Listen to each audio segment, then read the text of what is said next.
I'm ready as well. Yep.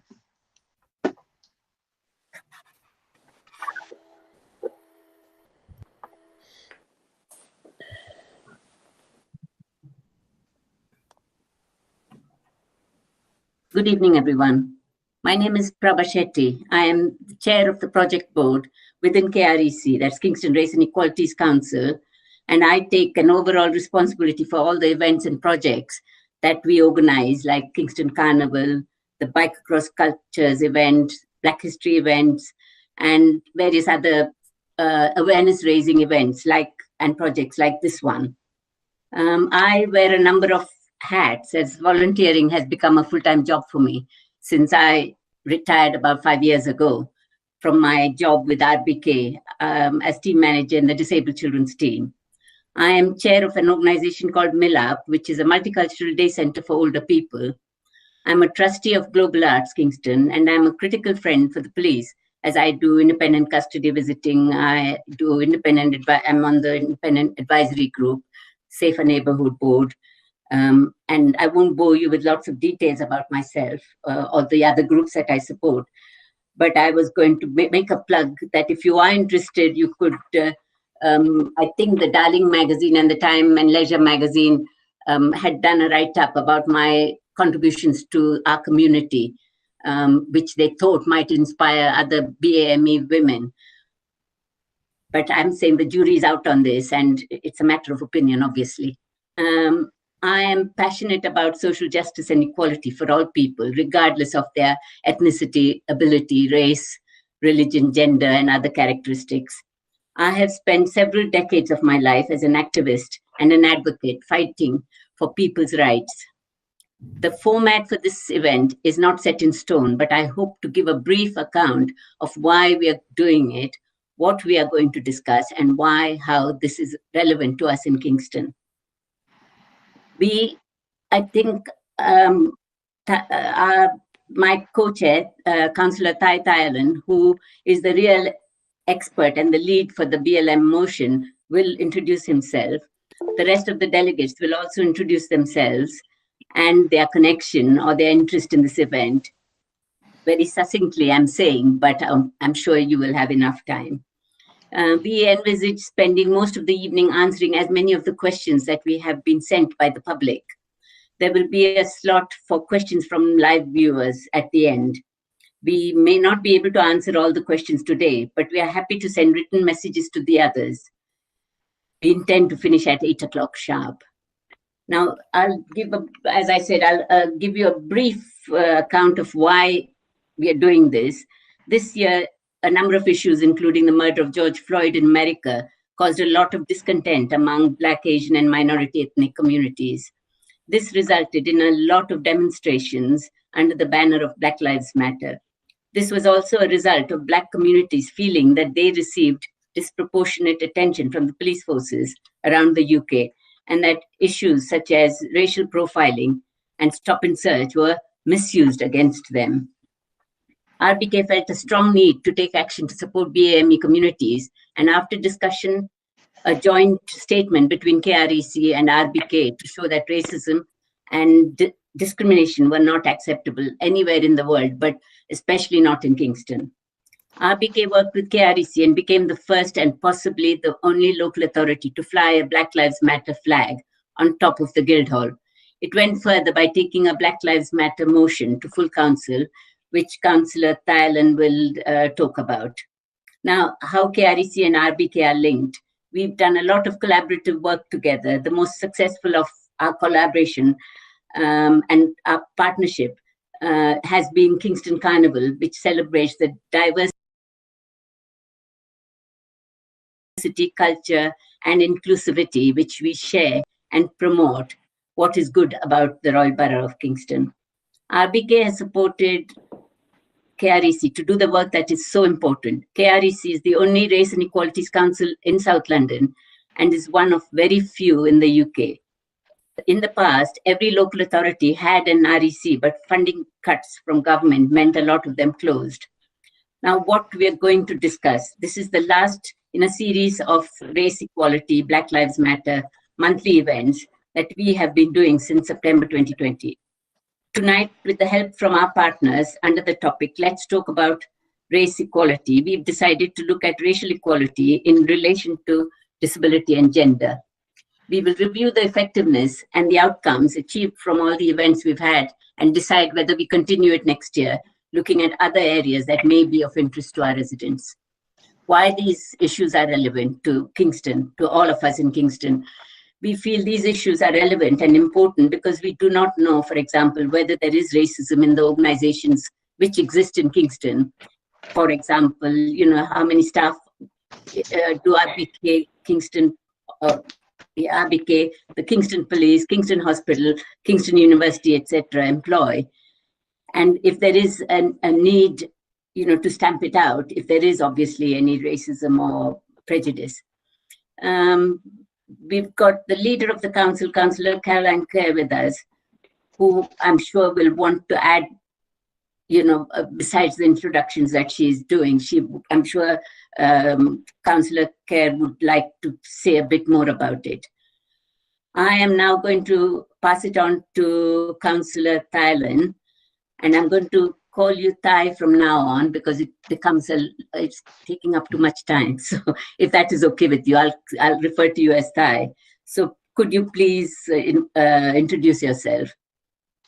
Oh, thank you, Prabha. That's fine. Thai is fine. My name is Thai Thailand. I'm currently a councillor for Tolworth and Hook Rise Ward. I have been involved in many community organizations promoting equality, diversity, culture, and arts for nearly 35 years. I'm one of the founding members of Kingston Race and Equality Council, Global Arts, Kingston Carnival, and ITC Kingston Tamil School. I have served as trustee of many other community organizations. I'm also a member of Independent Advisory Group for the Met Police. I chose CREC as one of my charities during my mayoral year in 2018-2019 to raise the profile of equality and diversity. Now, thanks to CREC for inviting me as the BAME lead for the council to co-chair the last meeting of the series this year with Prabha Shetty. As Prabha said, the tragic death of George Floyd early this year highlighted to the whole world that there is a fundamental racism and equality issue. It made the governments and the local authorities to address this issue. We are proud that Kingston Council is the first local authority to raise the Black Lives Matter flag and propose a motion on 7th of July at the full council to confirm council's commitment to anti-racism and support for equality, diversity, and inclusion. I must thank the leader of the council, Councillor Caroline Kerr, for her initiative, commitment, and leadership to make this happen. She managed to do all this in just over 3 months into becoming the new leader, barely had time to settle in a new role. It demonstrates the leader's commitment to tackle these issues. As proposed in the motion, the council has been working in partnership with CREC to facilitate discussion and debates. As Prabha said, we have been organizing monthly events since September this year. This is the 4th event. Just to remind everyone briefly about the council motion passed on 7th of July, there were 7 items: lobbying the government on inequality in health and education, supporting Black Lives Matter campaign by working with minority groups to listen to their concerns, working with police on stop and search incidents, working with BAME staff across the council on equality issues, working with communities to review the appropriateness of artifacts, working with CREC to facilitate events, working with Runnymede Trust to produce a race equality scorecard. Now, I'd like to go to the introduction of panelists, and I would like to start with the leader of the council. Can you introduce yourself, please? And you may also like to comment on the BLM motion passed at the council on the 7th of July. Over to you. Thank you very much, and good evening, everyone. I don't know, is there a little bit of howl around, or is the sound okay? Maybe I could just ask anybody who's not speaking to mute, because that sometimes helps the sound quality. on the call. So first of all, I'm just delighted to be here and to have been invited to speak tonight. As Ty has already mentioned, our administration is very proud that we flew the Black Lives Matter flag at the Guildhall, and that we passed a motion at full council supporting BLM. But you know, as Ty will certainly remind me, we've got nothing to be smug about. And one of the things that we've got to do now is to make sure that we follow through on the commitments that we made that night. And we actually have had a meeting this week with Prabha and with John Azar to start to kind of account for ourselves and try to sort of show where we're making some progress. And there's definitely a lot of work to be done. I think first things first, one of the things that motion was about was just acknowledging that racism exists. And I think, you know, for anyone who knows that the comments that were in the chat function at the last of these panel meetings will know that was sort of proved pretty conclusively the other evening. And it's, you know, it's to nobody's credit that that's the case. In some ways, I feel a bit uncomfortable sitting here tonight. This is a panel discussion which is looking at what it is like to be Black or from a minority ethnic community, and to have a disability, and to be dealing with a gender issue.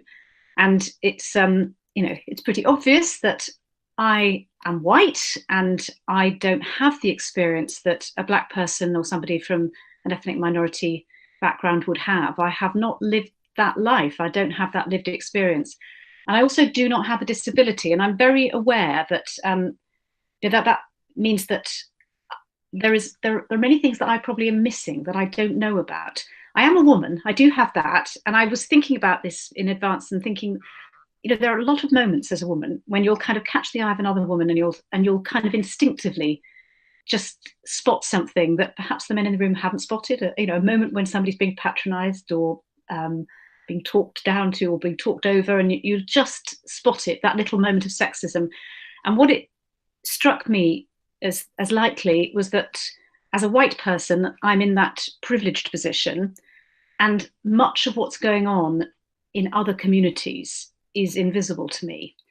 And it's not conscious, it's not intentional, but it's the truth. So one of the things that I think is really good about tonight's discussion is that, you know, that we need to, those of us who have not lived this need to come with our ears wide open. And when you do understand, you know, you have a duty to use the platform that you have to make sure that other people's voices are heard. So, I mean, just to reiterate, you know, what Prabha and Ty have said, we know that systemic racism has always been with us, but in some ways it's entered the public consciousness in a much more broad stream way because of a tragic and horrific event in America.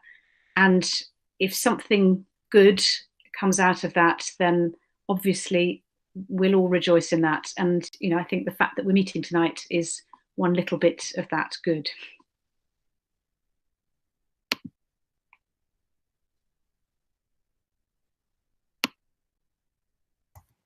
Thank you, Caroline. Now, can I ask Siobhan Law, the head teacher of Talbot Girls, to introduce yourself, please?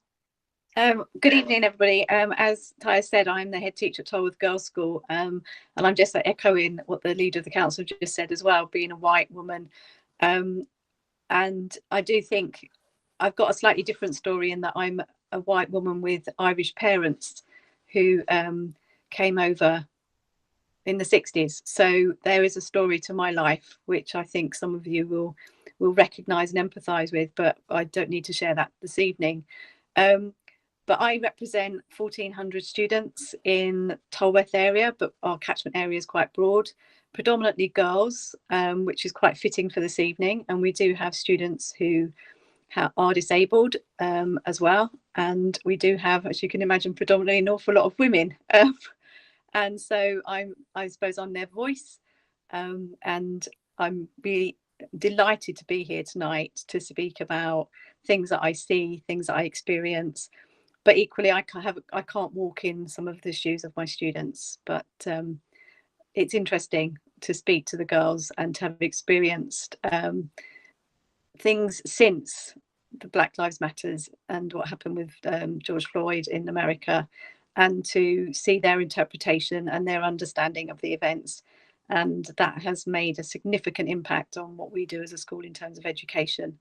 So yeah, as I said, I'm delighted to be here, and I too have a journey and a story which is about my cultural experience as an Irish immigrant in England during the 60s. So thank you.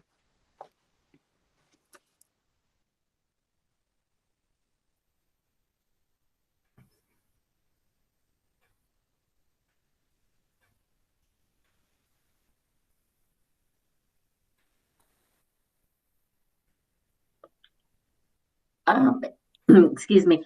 I think Councillor Thailand's internet is playing up, so I am going to continue till he comes back, hopefully.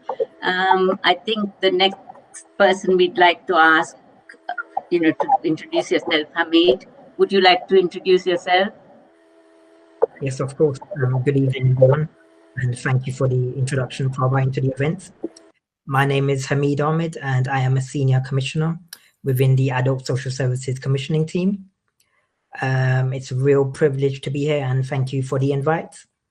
I'm a wheelchair user, so I am really passionate about ensuring that disabled people have the right resources and the correct services in the borough to really flourish and be as independent as possible.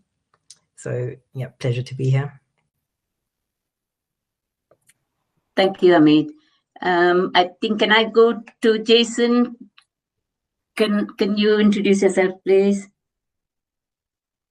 Yeah, thank you, Baba. Good evening, everybody. Nice to, really pleased to have been invited to be here this evening. My name is Jason Lamont. I'm the CEO for Kingston Centre for Independent Living. I can echo Carolyn and previous comments. I've not walked in the shoes as we've said, but I have worked within the social care and the disability sector for the best part of 25 years. To echo Hamid's comments, I'm extremely passionate about ensuring that disabled people have the same rights and access to everybody else. So very pleased to be here. Thank you.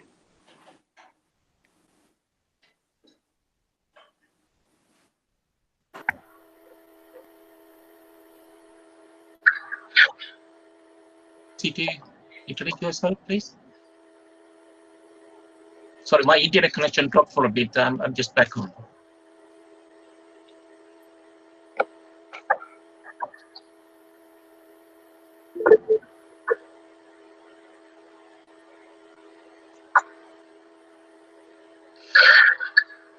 Yeah. Would you like me to introduce myself? Yes, please. Yeah. Conversation there. Sorry, I missed the first bit, I think. We're all struggling tonight. Hi, everybody. My name is Dr. Lucy Jones, and I am the Vice Dean of the Faculty of Science, Engineering and Computing at Kingston University. But that's actually not why I'm here. I'm here because I'm also the university's Gender Equality Champion.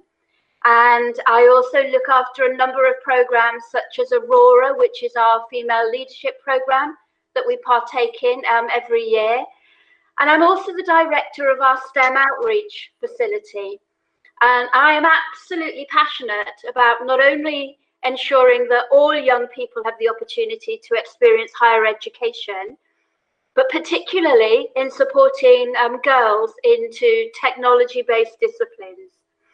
And I'm very, very proud of some of the work that we do with our labs in a lorry, where we're able to go out and work with local schools and colleges and with the community to ensure that we're able to take cutting edge science and technology out across the whole of Surrey and the larger area. One of the other things that I'm particularly engaged in is a scheme called Asina Swan, which is a charter mark for universities. That ensures that we sign up as a university to a whole set of principles around gender equality, that we take a long, hard look at ourselves, we celebrate the things that we're good at, and we work very, very hard to improve those areas that we identify as needing attention. So I lead that both at an institutional level, but also at each and every faculty, where the faculties make individual pledges against the Athena Swan principles to ensure that they embed gender equality in everything that they do.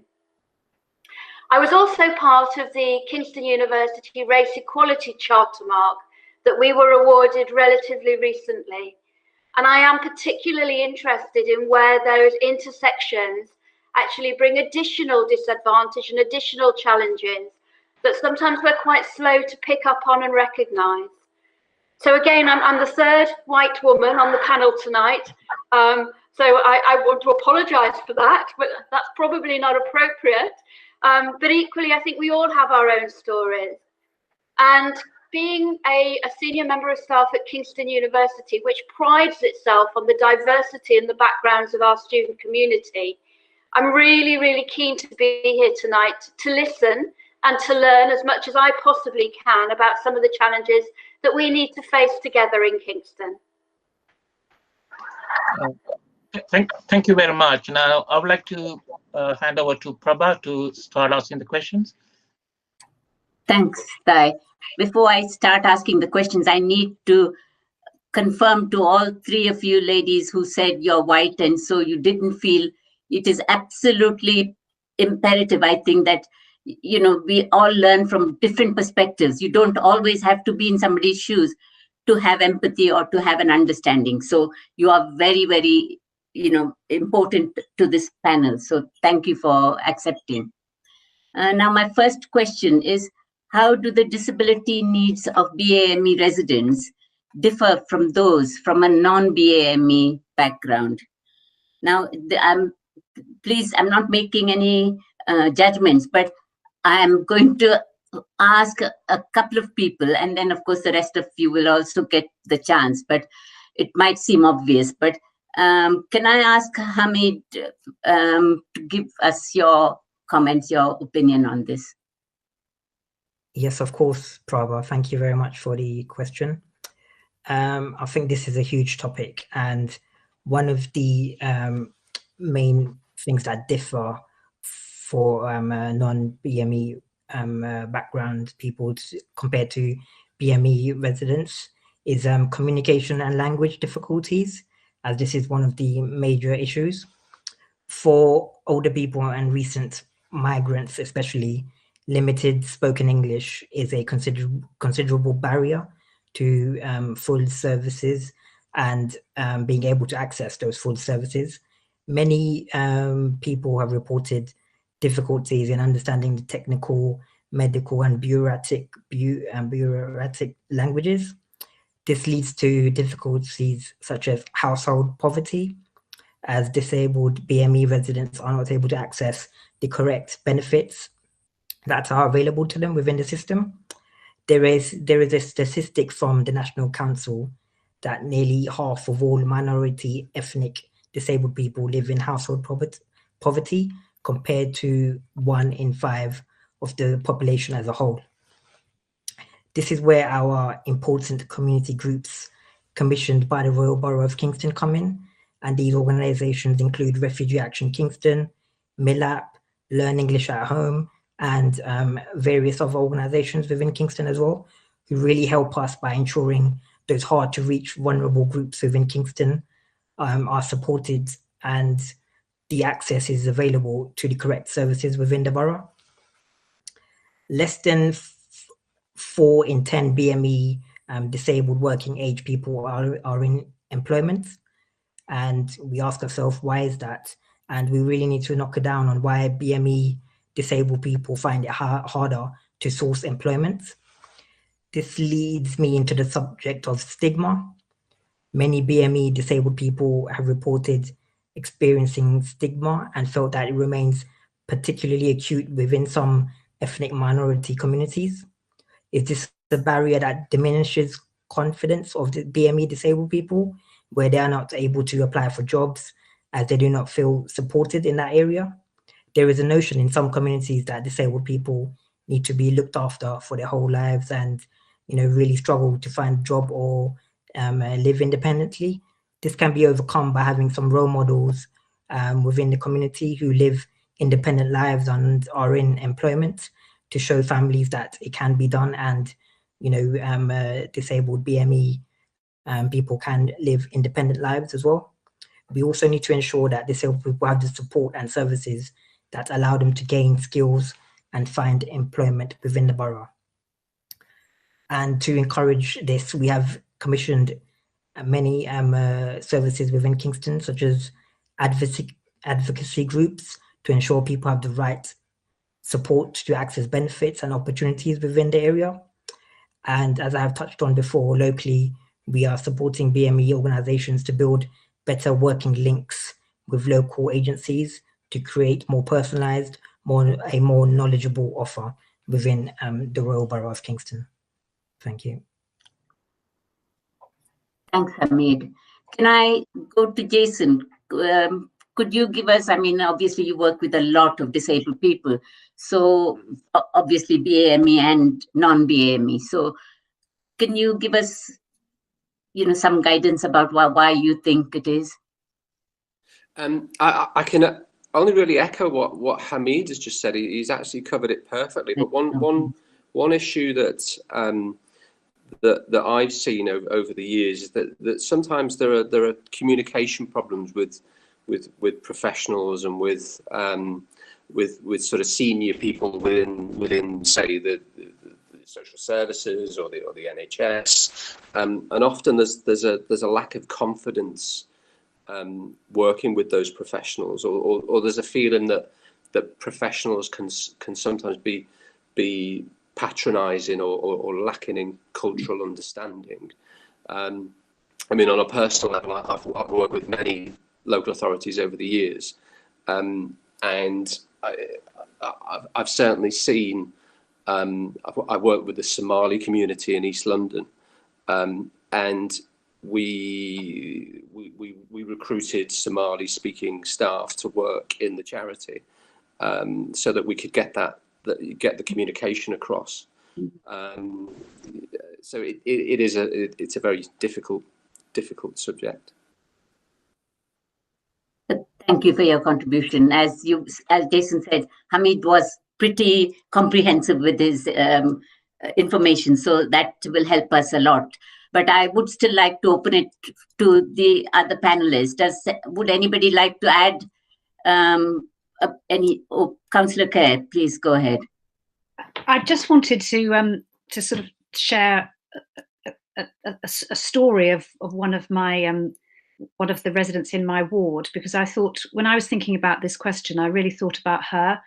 And she's a mother, a single parent, looking after a severely disabled teenage boy. And she emailed me, she wrote to me, because she was living on the 5th floor of a housing association block. And there was a main lift which had been broken for several months, and the secondary lift could only be accessed from her flat by going down a short flight of stairs, about 10 steps. And there had previously been a kind of stair lift that her son could use so that he could access that secondary lift. And that had also been broken. And she explained in her email that she had to carry her son down those stairs to get to the secondary lift in order for him to leave the flat, and in order for her to leave the flat, because she couldn't leave him on his own. And she was in despair and actually thinking that she needed to move home, because she thought, I can't really carry on living like this, and he can't carry on living like this. And when I went to visit her, there was a teacher from her son's school who came to help with translation, because she was nervous about her English not being good enough. In fact, her English was good, but she didn't feel confident. And we then took on the case and started talking to the housing association, saying, you have to fix this lift, you have to fix the main lift, but you also have to fix the chair lift so that there's a secondary route out, that these people are not trapped if there's a fire. It's an absolute essential thing that this is, and anyway, that for the normal life, they need to be able to access the outside world. And I was really struck by two things. One was the linguistic barrier, because the fact that she was not speaking her own language meant it was very difficult for her to go into battle and to argue with what felt like a very big, impenetrable bureaucracy. And the second, I think, was cultural, that I felt that she was very independent and that she didn't like to ask for help, and she didn't, I think, have the same sort of starting point that I think as sort of British-born people we are likely to have, that these, you know, some of these things are our rights, and we can expect these things should be sorted out on our behalf. And I think instead she felt she was sort of asking for favours that she didn't quite have a right to ask for. So I thought about her when, when this question arose, because even though she herself was not disabled, she was living with a child with a very severe disability. And I think that she was really disadvantaged sort of twice over. And that, you know, some of that is something that you don't know about until you sort of see it close up. Yes, I must say it resonates with, because I used to do a lot of, I was a social worker, so I worked with a lot of disabled children and their families. And, you know, you hear it over and over again. But anyway, thank you. Yeah, that was really useful, I'm sure, for people to know that, you know, there are circumstances that people have very little control over. So, yes, thanks for that. Thai, are you going to do the next question? Yeah, thank you, Prabha. Now the next question is on gender equality. It's about BAME women in Kingston. What are the biggest challenges they face? Can I ask Lucy to go first as the gender champion at Kingston University? Yes, thank you. Speaking with my sort of Kingston University hat on, I think one of the biggest challenges that we actually have is the provision of very positive role models in senior levels. If you can't see it, you can't be it. And in many areas, when we start to look not only at women in senior levels, but also then women from a BAME background at senior levels, the numbers get to be really frighteningly small in some areas. And particularly when you look at areas that are traditionally male dominated, almost invisible, well, completely invisible in many of those disciplines. And that's something that I think we've got to work really, really hard to find ways forward. As I've already said, you know, I'm particularly keen on supporting students and younger people into science, technology, and into higher education, and making sure that they can see themselves in the staff and in the communities that they're joining is a really big thing for us. And I think that that would be reflected across the whole of Kingston. I confess, you know, I don't have to my hand the sort of data around the number of senior females and senior females work from intersectionality across RBK or some of the other major employers. But I wouldn't for a minute think that they have any less of an issue than we do at the university. We're working extremely hard to identify how we can put that right. The work that we're doing with Athena Swan is part of that, in being really honest and taking a long, hard look at ourselves. Because until you stop and you hold up that mirror, you're certainly not in the right place to start to put in any interventions and to move it forward. Thank you very much for that answer. I know it's a problem right across the borough.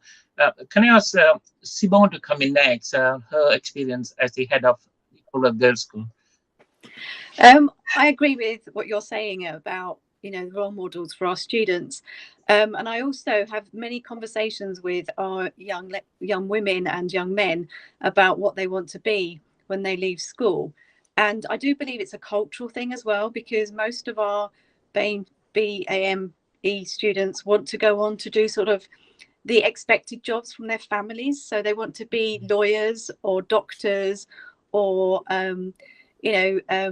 those kind of more traditional jobs, or the jobs that their families value. And I have a real concern because they don't see people of colour or, you know, the BAME community represented in schools as teachers or in jobs that are, say, not traditional jobs that, you know, their parents might to be. And when I have conversations, have you thought about being a teacher, and have you thought about going into a different kind of related industry or into nursing or technology, they just kind of don't see that as their pathway. So we've been doing a lot of education with our students about you know, and with our parents as well, about it may be that you want your daughter or son or to be a doctor, but there are other jobs that they can do within the medical profession which are really highly valued and really important. And it is about opening up the eyes of our young people to the amazing jobs that they have potentially could do and should do, and they've got the skills for those, and then they can become really important within that field of expertise and be the role models for our young people. So in school we actively promote our students across all of our communities and all of our cultures to be active role models for our young women and young men, so that they can see that they don't have to follow a traditional pathway, and they can take on different jobs and different experiences. And one of the things that I really support you with is this thing about getting girls into technology and getting young ladies and young women into working in ICT or technological or engineering type jobs, because they can then be role models for our younger people. So I do think we need to kind of work with our communities on looking at the different types of jobs that are out there for our young people and promoting them as role models as well.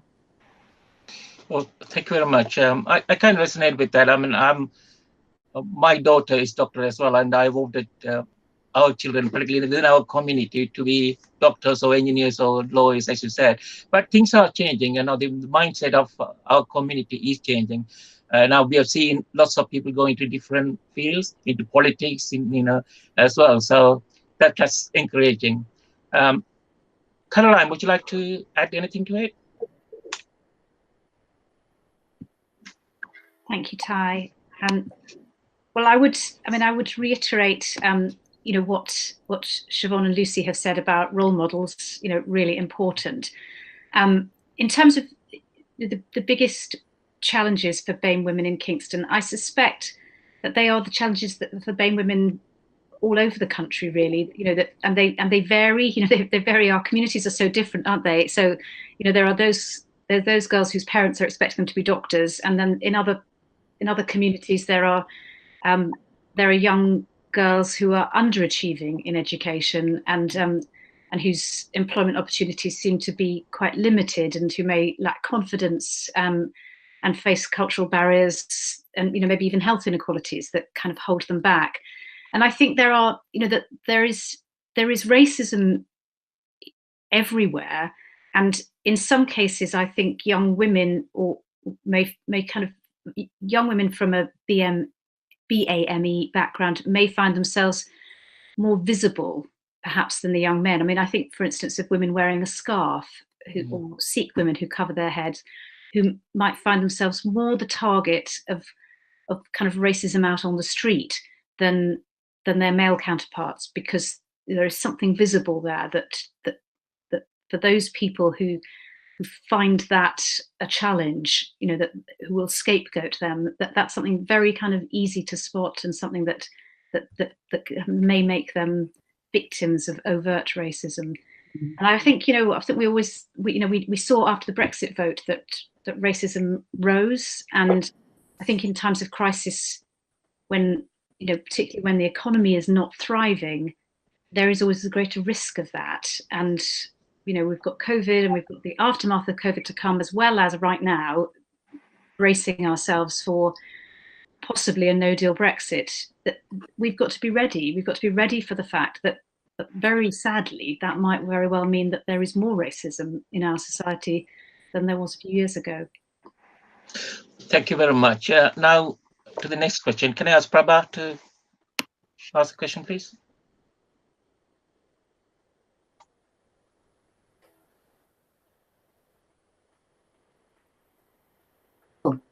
I was going to say, I think, Lucy, you raised your hand. So before I start the next question, do you want to have a... I did raise my hand. I was really just going to reinforce what Caroline was saying. And actually, there are some recent statistics from work done in schools across the UK, which suggests that 50% of girls can recall an incident over the previous year where they have felt that they have been treated as less than equals to their male peers within schools and more broadly within the community. And I think, it is a real shame when you're looking at that, such a high percentage of young people who are, even at that very young age, being made to feel that they are somehow lacking. And that's something that we've really got to fight very, very hard to turn around. Yes, exactly. It's important, I think.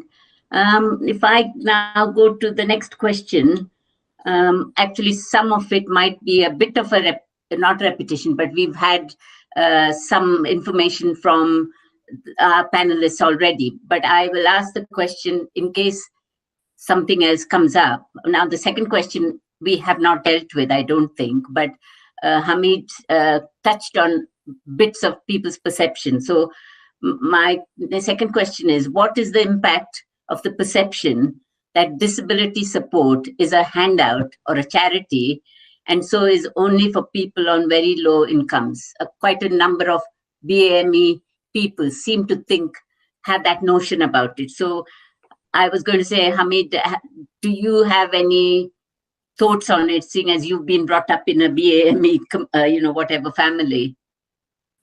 Yes, thank you, Prabha. I think the stereotyping of disability support and handouts,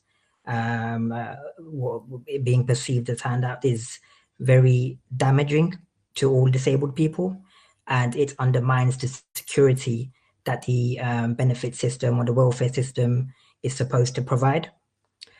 Being a wheelchair user myself, I know how hard it is to get around London, especially going into central London, as unfortunately our underground system just doesn't have the infrastructure to facilitate a wheelchair user being able to travel around in our underground system as independently as possible. I know people come approach you to help you down the stairs, and if the lift isn't working, but that's just not a nice situation to be in, as you want to be, meeting your friends in central London and in restaurants as independently as possible. So that benefit and that disability support really allows us to, be as independent as possible in terms of utilizing other means of transport. And that could be through, a black cab, an Uber, a taxi, or other means of transport. So that is quite essential to this disabled person's independence, and and it needs to be accessible for all disabled people. Some disabled people argue that the design of the benefit system is intended to discourage claiming, as it is a very long process, and having to physically attend the job centre on a weekly basis or fortnightly basis can be very difficult for some. So, as we're in the middle of a pandemic, we've kind of introduced other ways of working, utilizing technology, video calling, and some of that needs to be utilized in terms of assisting disabled people to access benefits and access the correct support within their local job centres. In terms of RBK, we've been working with the local job centre in Kingston to ensure that the centre is accessible and ensure that employees are non-judgmental to disabled people applying for benefits and seeking help, similar to social workers who are very open-minded and very helpful towards disabled people who need that support. Okay, thanks, Hamid. Jason, I guess, I don't know if your service users have kind of come to you at a much later stage and said, well, we not realizing it was their right because they paid their taxes and so have you had that sort of experience? We have had experiences where service users don't realise what they're entitled to and what support that they can get. I want to draw your attention or sort of mention a study that Inclusion London did. And it's around this perception that disability support is a handout, because it's not a handout. But Inclusion London did a study, and it was called Bad News for Disabled People. And essentially what this study did is it looked at how the media reported on disability, and they looked at how it was reported in 2005, and then they went back and looked at how it was reported in 2011. And what they found some really interesting and quite damaging, as Hamid said a moment ago. Mm-hmm. There was a huge reduction in the number of articles talking about people with disabilities in a sympathetic term. There was also a reduction in articles about real life experiences. They found an increase in articles focusing on disability benefits and fraud. And when focus groups were asked, what's your thoughts on a typical newspaper story on disability, the key theme that was mentioned was benefit fraud. And clearly, there's been an increase over the years of terms like, and I think Hamid said the word burden, scrounger, skiver. There's almost an attitude that living a life on disability benefits is some sort of lifestyle choice, which we all know is damaging. And just as sort of my final point, if anybody's interested in sort of further reading in this area, again on this perception that disability benefits is a handout, I direct people to read a book by Ellen Clifford, that's called The War on Disabled People. It's very, very interesting. Okay, thank you. Yes, I'm sure a bit of reading material for those of us who want to struggle to have to sleep. So I'm sure it'll keep us awake even longer. But anyway, thank you. Does anyone else? I think we are kind of going to have to push it a bit. But has anybody else got any kind of information on that question that they would like to talk about, or shall we move on? Okay, so Ty, would you like to take the next question? Yeah, thank you, Prabha. This next question is about the impact of COVID-19 on BAME community. The statistics show that BAME residents have been disproportionately affected by COVID-19. Is this impact more pronounced for BAME women? Can I ask Caroline to comment first? You would have seen the reports by Iona in Public Health about the impact on women. So would you like to comment first, please? Certainly. This is quite a complicated picture. We do know that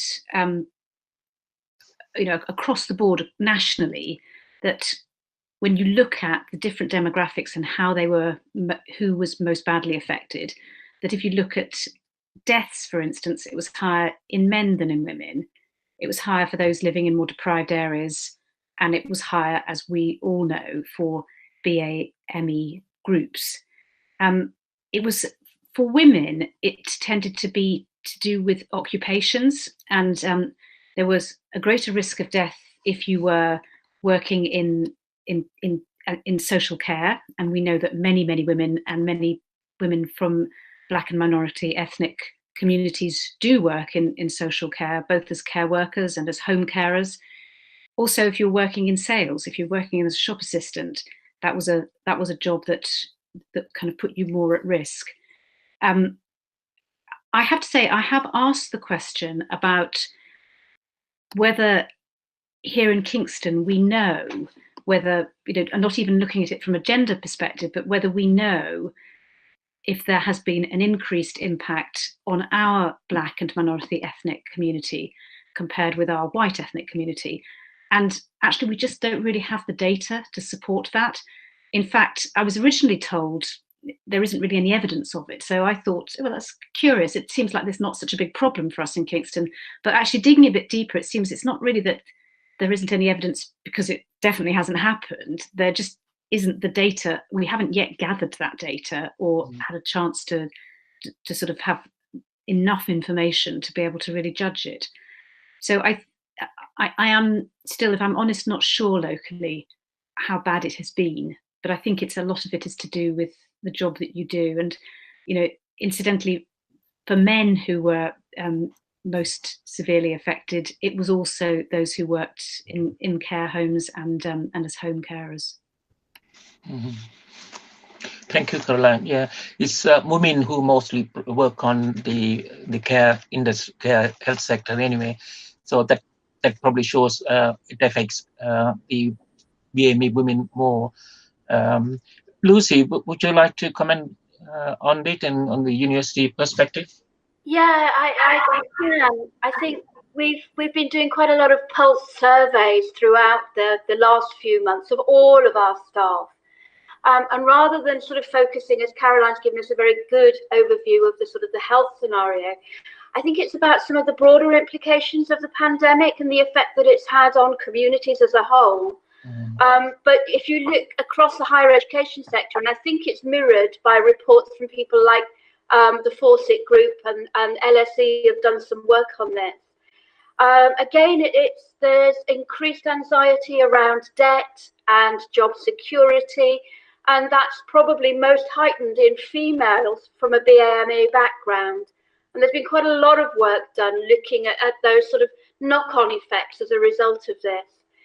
There are also some quite good reports from the NMC around particular challenges for pregnant women from the BAME community and some of the difficulties that they have faced during these difficult few months. So I think there are far-reaching effects of the pandemic that we probably won't be able to fully understand for quite a significant amount of time as we really gather the data and really start to understand how deep the damage has been. Oh, thank you for that. Can I ask Simone to comment on it as well, as the head of girls' school and having the size of a BAME community as well? Would you like to comment on the experience? I know the schools were affected on the second lockdown, so would you like to comment on it, please? I think during the first lockdown, we didn't really see terribly many cases reported, but since we've come back in September, there's been a huge increase. And sadly, since the second lockdown, we've had even more cases. And it doesn't seem to, at the moment, to have been disproportionate amongst our community, because we are 50% white, British, and 50%, you know, very multi-ethnic groups.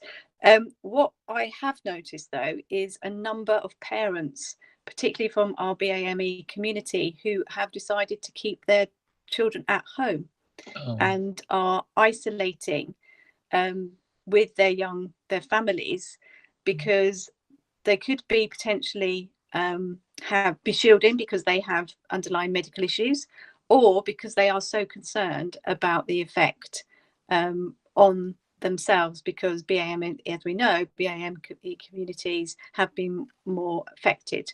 So we have seen an increase in the girls staying at home, and we've also noted that quite a lot of our BAME community don't always have access to the IT that they need.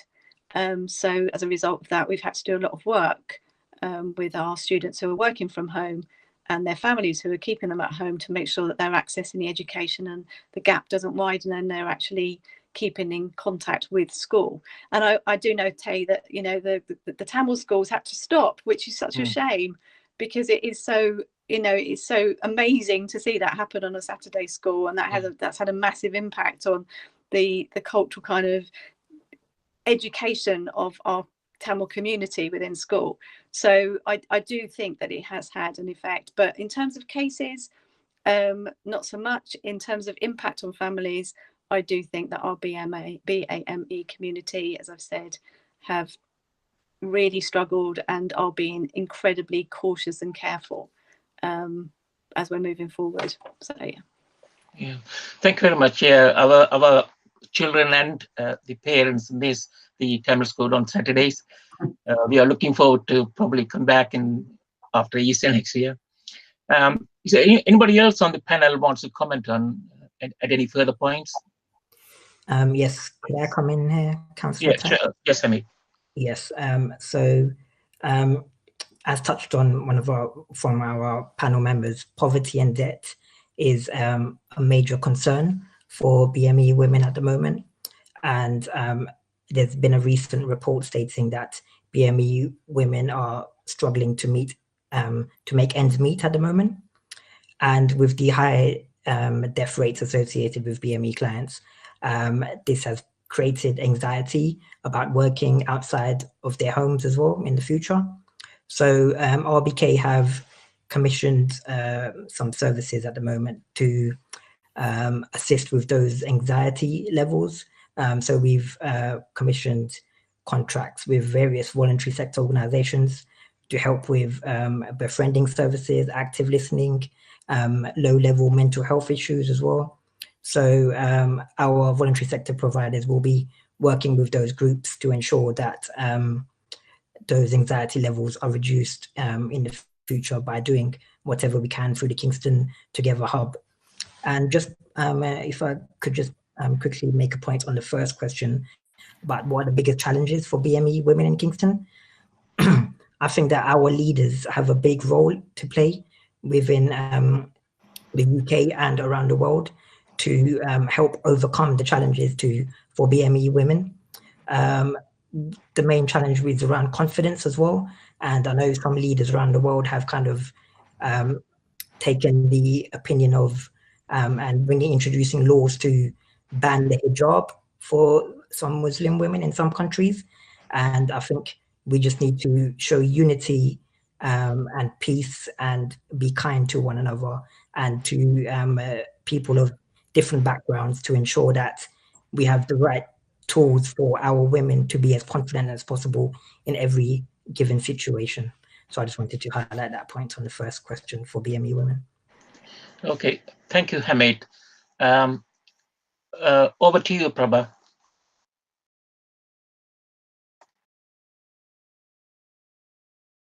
Sorry, you are muted.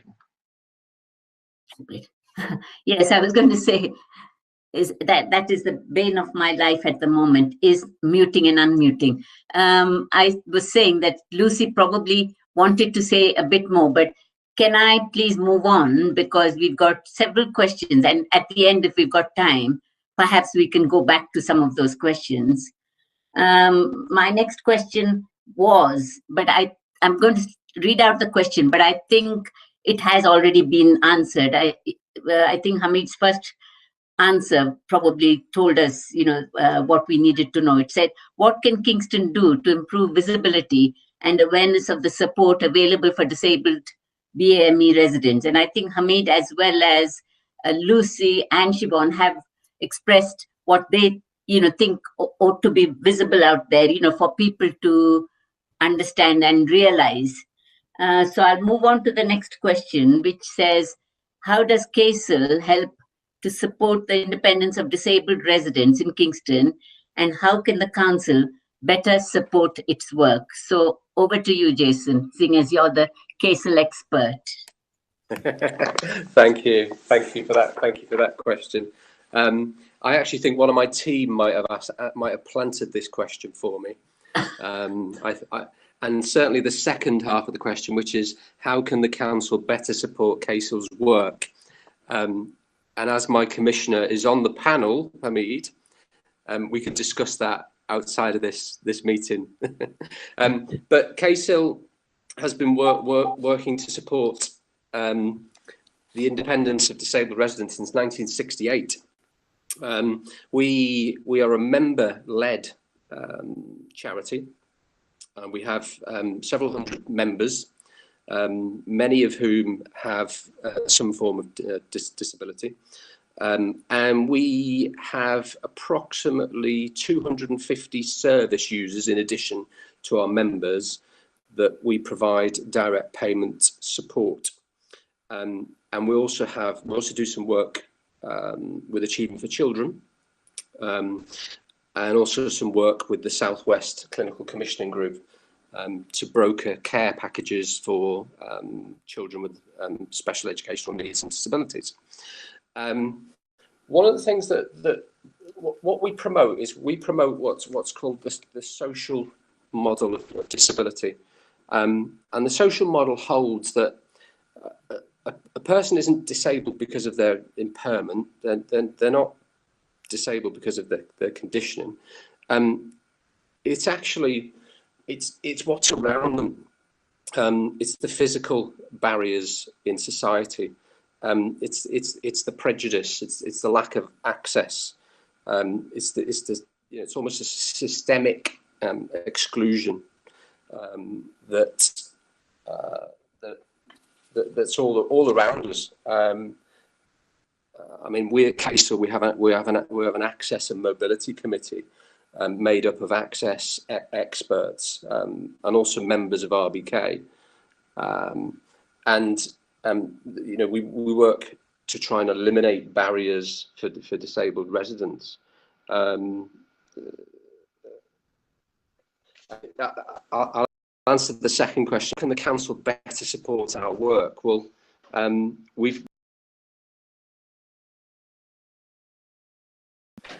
how can the council better support our work? Well, we've had a very strong, very long relationship with RBK. We've worked with RBK for the best part of 20 years.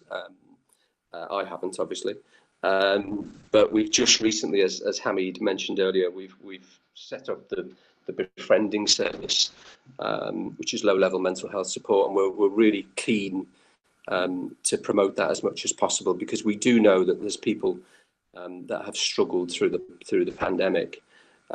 We've also set up an IT support project to try and encourage people who feel excluded digitally, and again, we're very excited about that project. So thank you to whoever on my team planted. So thank you to whoever on my team planted that question. But Kesel has been going for over 50 years, and I'm sure we'll continue for another 50 years. Fingers crossed, yes, because you obviously do a good service during my working life, as well as because I guess it's okay for me to disclose that I have a disabled son. So I am aware of the work that Kesel does and all of the issues that we've been talking about.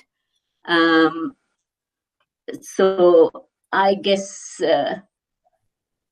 I think because it was specific to Kesel, I think we'll move on. Ty, do you want to? And then I think Hamid has. Is that a new hand, Hamid, or is that a previous hand that's up? That will probably be a previous hand. Sorry about that.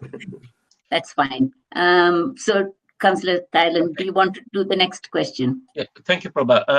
This question is about teaching gender equality in schools.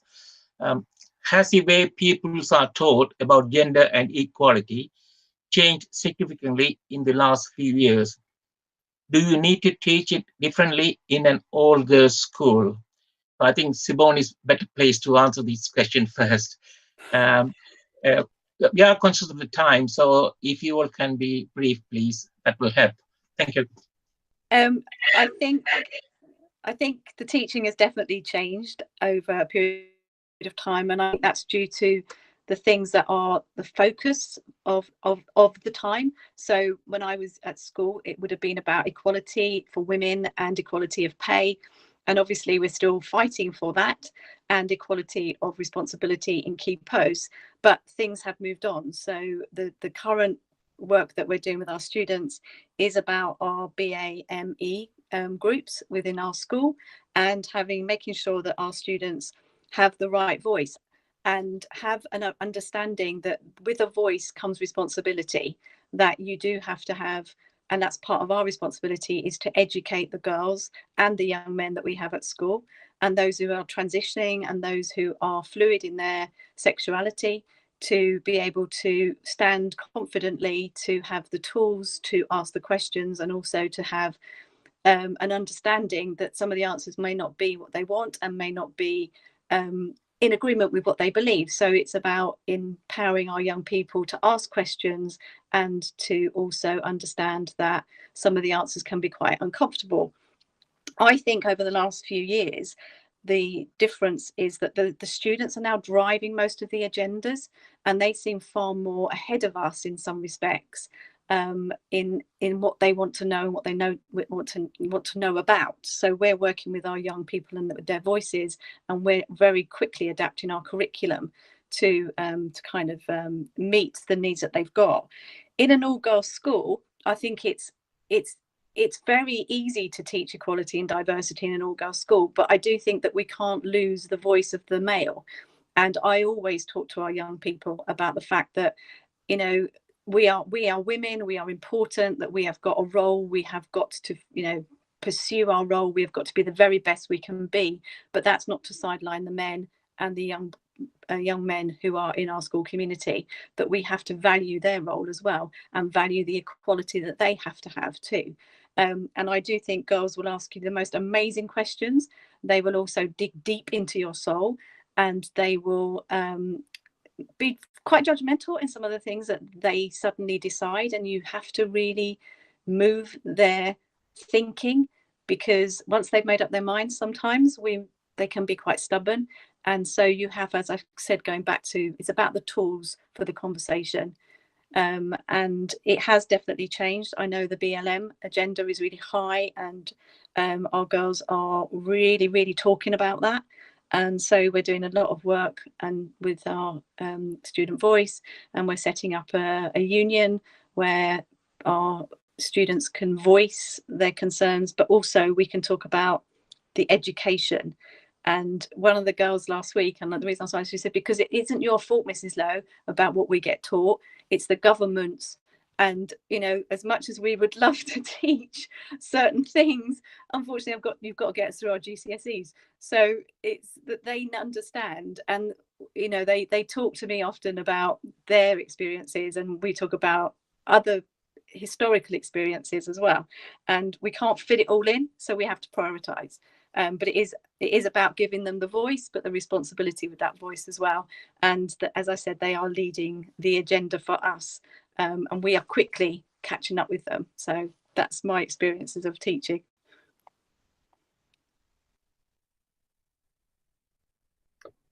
Oh, I can't see Councillor Thailand on the screen. So am I assuming that he's lost his connection again? I was, because it was to do with young people, I'm sure the others have got an opinion on you know, teaching, and especially I think through the university. Is it okay if I can give you just half a minute, Lucy, because you seem keen to be saying something? No, you're absolutely fine. I think Siobhan put that so beautifully. If I just say we want to do what she's doing, that's fine. Good. Okay. Thank you. I think Councillor is back, but I'm going to carry on with my questions. The next one, I think, has been answered. It says, what role do local communities play in providing support for BAME residents with disabilities? Now, I think several of our panelists have touched on it. So I will now move on to something that is probably, we may not have an answer here, but it is just as vital for us to get some answers, albeit maybe at a later stage. So I'm going to join two questions together because obviously of our time. The question is, how can we encourage and facilitate the reporting of disability hate crime? Now, there's a reason for this, because as I mentioned at the start, I am a critical friend of the police, and quite often we get told that there are no crimes reported, you know, in relation to disability. So obviously people often have said, the ones that I've worked with, that there's no point because they do nothing about it. Now, I'd hate for that perception to continue. But the second part of the question is, what is being done for victims of those that are reporting it, what is being done to support them, and exactly what happens when a crime is reported to the police. Now, like I said, we haven't got a police officer or anyone from the police here, but has anyone got any comment on it, in the sense of people probably saying exactly what I just said, that there's no point in reporting? Hamid, are you able to, kind of say, is that true, or is that not so true anymore? I'm not sure about the numbers really, but if we go by your figures of, the hate crimes not being reported much, that is a big concern, and we need to definitely look into that with our local police networks and see why disabled people do not feel confident enough to report those crimes. Do they struggle with getting the message across, or describing the incident? Do we need some specialist officers within our police force that can offer that specialist support to someone that's been through a hate crime, or is really struggling to report it? So I think that is something that within Kingston and wider within London, we need to look at and see what we can do to ensure the correct mechanisms are in place to allow disabled people to report those crimes. Thanks. Jason, any comments from you? I don't think I'm sort of qualified in this area. I'm afraid. No, I can relate. A member of ours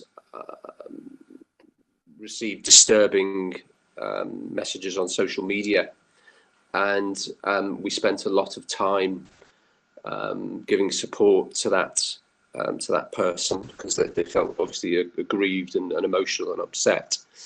But I can echo what Hamid was just saying in terms of not wanting to take it any further, and not wanting to give permission to take it any further.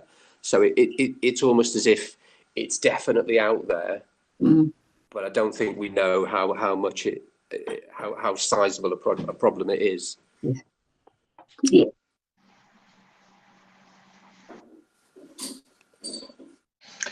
Sorry, Prabha, you're muted. Oh God. Rather than giving the two councillors a chance to talk about it, it might be something that they might take forward, because I'm pretty certain you have meetings with the police, and so at least if they are aware that these things are happening, because I think the impression I was given at one of our meetings was that people are not reporting, full stop, because there is no hate crime related to disability. So, but I know for a fact that there is. It's like everybody's saying, we need to find mechanisms to make people feel able to, language-wise. I know when my son had an issue, the lift wasn't working at the police station, so he then had to go to the chief superintendent to say to him, you say report crime. The officer had said to my son, well, we can have that chat on the pavement. And, when he came and told me, I'm thinking, how appropriate is that? Because the lift wasn't working. So, of course, we delved into it, but only because I was adamant that, I'm not going to let it go. But there are not very many people out there who feel confident or able. So I think, like I said, maybe the two councillors can voice our opinion with the police to say, actually, yes, if they change their system, maybe there would be more people making, reports. So, you want to take the next question? I think maybe we have got just a couple, one more question perhaps. Yeah, thank you, Prabha. I think I'll move on to the question about discrimination at workplace. When someone reports gender discrimination at a workplace, how confident that worker can be that something positive will be done? As employees of, I think we have got the head of Tolworth Girls. Would you like to go first? It's not something I've ever encountered as in gender discrimination, because we do a lot of kind of tracking of our employment and everything. So we're really very pro making sure that we've got equal number of men in promoted posts, we've got equal number of women, and we also look at equal number, as far as we can, of members of our BAME community. I think the only concern I have is that we don't have the role models from our BAME community applying for posts, senior posts in school.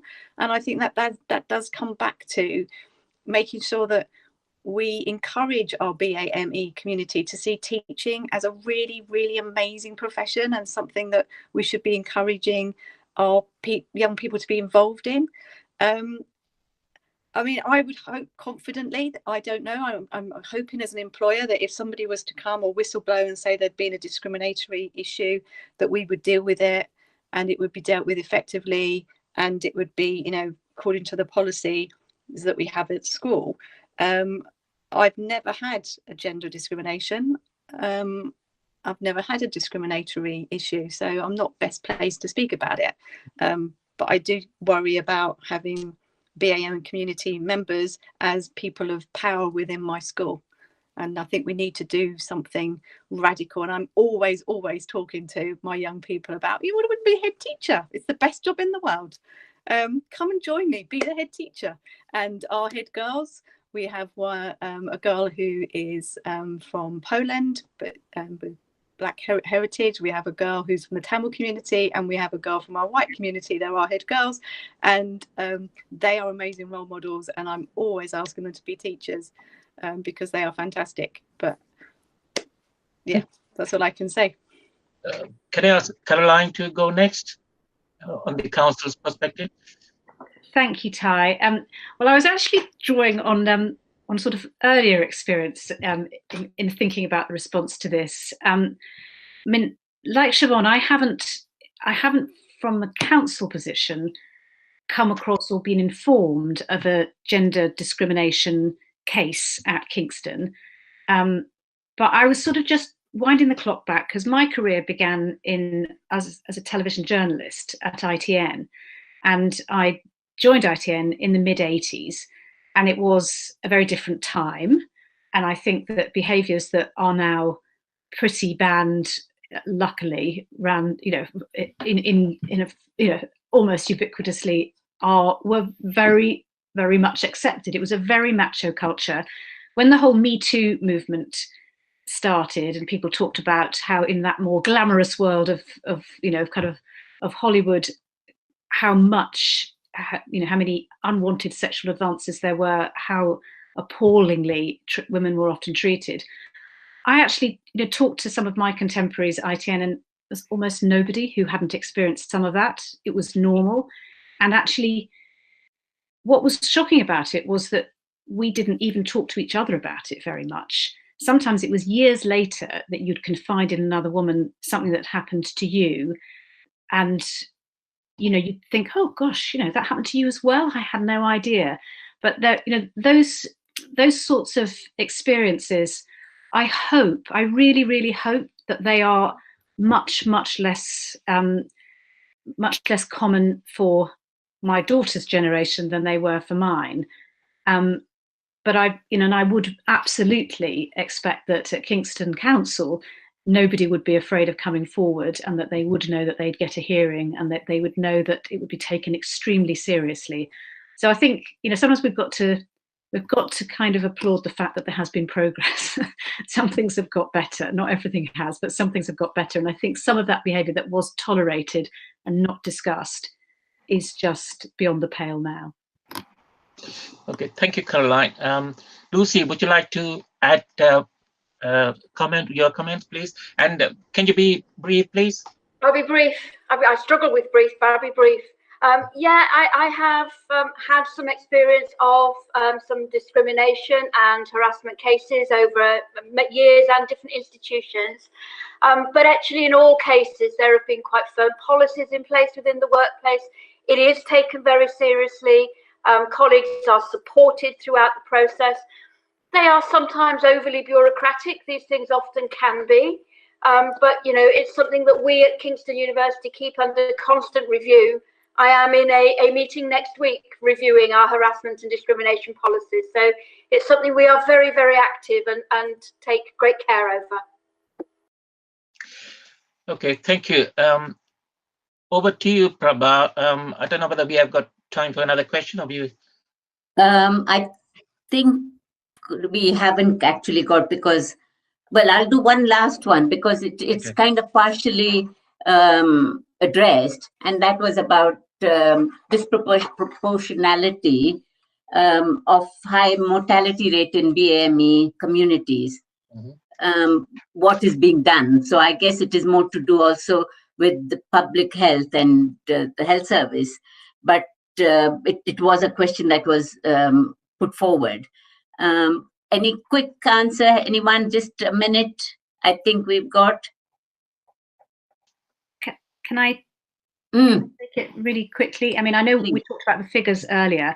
I mean, actually, what I would say is that there was a lot of work that was done between the council and in partnership with lots of organisations, including your own, Prabha, to make sure that public health messages were translated and were delivered in really user-friendly ways, in video form and in audios. And, you know, that the effort was made to allow members of the community to communicate with each other, because they understood how their communities thought and how they learnt. And, you know, an example of that was the I'm trying to think what it's called, but it's the English at Home, sorry, the English language school, where it was really important that vocabulary relating to COVID was introduced. So words like self-isolation and continuous coughing and loss of smell that might not normally have been part of the basic vocabulary that you would be teaching was being introduced into those lessons, so that you try to make sure that people who might otherwise be quite hard to reach would understand what was at stake and what they needed to do. And just one last thing is that it's more important than ever as we go into next year and we have a vaccine programme, that we make sure that people of all communities are aware of what the benefits of that programme, and that we try to dispel some of the anxieties around it, because we do not want people to be refusing the vaccine for the wrong reasons. Thank you, Caroline. We haven't got much time, so I'm going to do a quick summary, a whistle-stop tour of it. I think we all, our viewers, are going to agree that this session has been very informative, and I hope it has raised awareness of disability and gender issues that are faced by members of our community. My own thoughts are that although there may be a few people who choose to be unkind and malicious, much of the prejudice and discrimination, I think, stems from ignorance. So it's up to all of us to try and educate those people, you know, make them understand the impact and the consequences of their actions on people's lives. I picked up quite a lot of things. I mean, of course, I already acknowledged the fact that the three ladies who kind of thought they were, because they were white women, I think because you are service providers, I think what you can give to the rest of the community, or an understanding, whatever, the empathy you have is, I think, enough to be able to provide that extra bit for your service users. I think I need to say that this is I think Thai has already said, this is the fourth event. It's the last one of the current events that we were doing. But what we are saying is it doesn't have to be the end of these discussions. We're going to review this with the council and see what learning we've had and what positive outcomes we've had, to then decide, because we know that there are other discussions we should be having, open ones like we have had these last 4 months. And I think we weren't able to answer all the questions, but what we want people to do is share their views through RBK or KREC's social media. And the questions that have not been answered, if we've got the names of people who've put those questions, we are willing to send them a written response to the questions. Now, I know there were 3 questions that came at a later stage. All 3 of them, having read it now, I realize is relating to the council services, Kingston Council, basically. So what, if that's okay with you, Caroline, we might like to forward it to your team for us to get some answers so we can then respond to, because we've said to people that, you know, through KREC, we will send responses. So if that's okay, we will forward the 3 questions. And that just leaves me, or maybe Thailand can do the, Thai can do the thank yous, because at my first event, I was very silly, but I blame my concussion on that, is I forgot to say thank you to somebody. So Thai, you okay to say the thank yous? Yeah, thank you very much, Prabha. And I think the event went well, and well, all the 4 events went well. I think we learned along the way, and it's improved all the time. It's a shame that this is going to be the last one for the series, but I'm sure there will be more in the new year.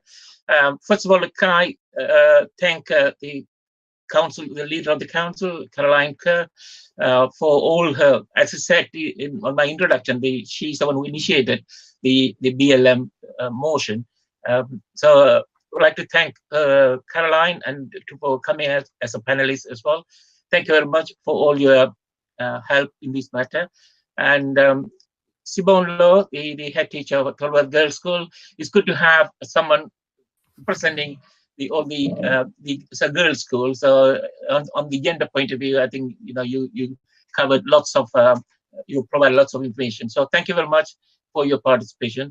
And to the Lucy Jones, as a gender champion for Kingston University, thank you very much for sharing your experience with us. Jason Lamont, the CEO of Kingston Kesel, again, thank you very much for being here and sharing your experience and the work, fantastic work you do as CEO of Kesel to provide a service to the disabled community within Kingston.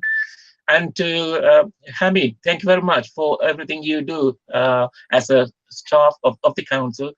And I think you spoke on your own experience, and it was very informative. Thank you very much. So thank you to all the panelists for making this event a successful event. Sorry, I was just going to say, I had a couple more names. Christine and Kate Leyland, who are RBK Communications team. We are absolutely overwhelmed with the support they've given us, because both John and I are not very clever IT people. So thank you very much. And also to the IT gentleman who's been supporting us today, George Mann. So sorry, I interrupted Thai, but yes, carry on. No, just mainly I like to thank Craig for being a partner with RBK in making sure our motion, our commitments we made on the motion is carried out. I think we have covered quite a few of those points we raised in the motion. So we will review it again and work with Craig in making sure we make progress on those motions. So thank you very much to John, Prabha, and the trustees, the Executive Committee of Kingston Race and Equality Council. It's been a pleasure working with you all. I mean, I've been involved in CREG since the beginning, actually. So I'm glad that as a BME lead, I can still continue my work with CREG. Thank you very much. I don't know whether I missed anyone. Yeah, I don't think so. Bye-bye. Okay, I think we've got just 1 minute left. So I really wanted to say, obviously, we are very grateful to RBK for all the support we've had. And of course, blowing my own trumpet for all the work that KREC does, because without, like I said at the beginning, we are one of very few race equality councils all around, not just in London, but in the country. So well done, KREC. Well done, well done.